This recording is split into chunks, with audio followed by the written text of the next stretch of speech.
Alors bonjour, dans cette capsule vidéo, en fait qui est la première du chapitre 2, on va parler des nombres décimaux. On va commencer tout d'abord avec les positions.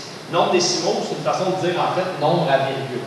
Mais en fait, quand on va parler de nombres décimaux, notre virgule a un rôle très important. En fait, le rôle de la virgule, on va la mettre en gros là, pour l'exagérer, en fait son rôle, c'est de séparer d'un côté la partie entière, c'est-à-dire tous les entiers qu'on a, donc notre partie entière.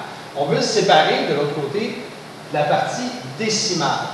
Notre partie décimale, c'est la fraction d'un entier supplémentaire qu'on pourrait avoir, notre fraction d'une unité. Donc, on a un certain nombre qui est complet et une partie, la partie décimale, qui est une fraction. En fait, comment ça fonctionne? Du côté gauche, ce n'est pas un gros problème. Vous connaissez vos positions, on a les unités, les dizaines, les centaines, les unités de mille, les dizaines de mille, les centaines de mille. Par contre, du côté décimal, en fait, c'est un peu comme des fractions. Notre premier chiffre, on parle de combien on a de dixièmes de notre prochaine unité. Donc, on appelle ça des dixièmes et on écrit nombre à virgule. Donc, c'est le premier nombre après la virgule. Et ensuite, chaque position, on rajoute un zéro. Donc, on a les centièmes, les millièmes, les 10 millièmes, les 100 millièmes, 100 000, j'oublie mon espace, mais vous comprenez le principe. Et le millionième, millionième, ça serait 1 sur 1 million. Donc, le millionième. Et si on voulait continuer, ce serait le 10 millionième. Bon, alors maintenant qu'on a ça, comment on va faire pour lire un nombre? On va toujours commencer d'abord par nommer la partie entière. Si je prends le nombre qu'on a en plein centre ici, ce nombre-là, on va nommer sa partie entière. Ici, c'est la partie à gauche de la virgule, c'est 45. Ensuite, on va dire « et » pour la virgule, pour dire qu'on a une partie entière et une partie décimale. Cette partie décimale-là, on va nommer le nombre complet, comme ici, ça serait 6789, avec la position du dernier chiffre. Donc, si je voulais faire une belle lecture de ce nombre-là, ça me donnerait 45 et 6789, 10 millièmes. On a deux, trois exemples un petit peu plus bas aussi. Donc, les exemples plus bas sont là. Ici, si je veux faire une belle lecture, ma virgule est ici, donc ma partie entière, j'ai 123 et 45 centièmes, parce que j'ai deux nombres après la virgule. Si je me prépare à lire le suivant, j'ai aucune partie entière, donc on ne dira pas 0 ou quelque chose. Par contre, je vais aller vérifier, j'ai dixième, centième, millième, 10 millième. Donc, je peux juste dire, ce nombre-là, c'est 2003, 10 millième.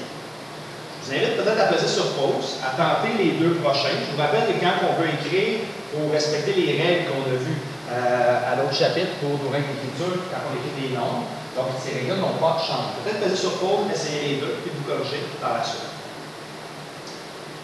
Alors, voici le premier. Le premier, j'aurais, dans le fond, la partie entière à nommer, c'est 23.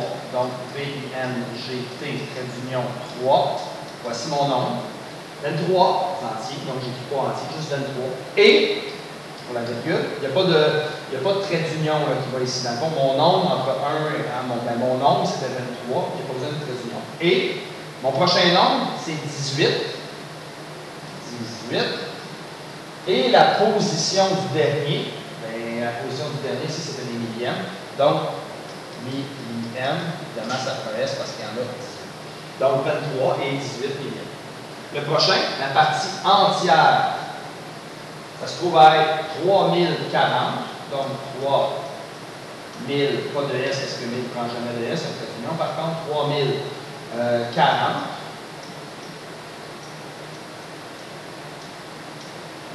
Une virgule. La virgule ici, elle est séparée ma partie entière de ma partie décimale. Donc, 3040. Et ma partie décimale, là, il y a beaucoup de décimales. Donc, j'ai 1 dixième, centième, millième, 10 millième, 100 millième et 1 millionième. Donc, 100 004, 100, union 1000,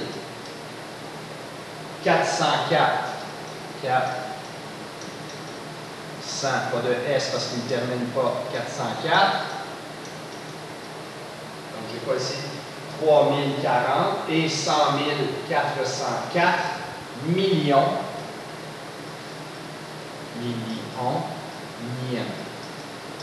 C'est le nom de ma dernière position. Mon 4 ici porte le nom de la position des millionièmes, donc c'est comme ça que je termine.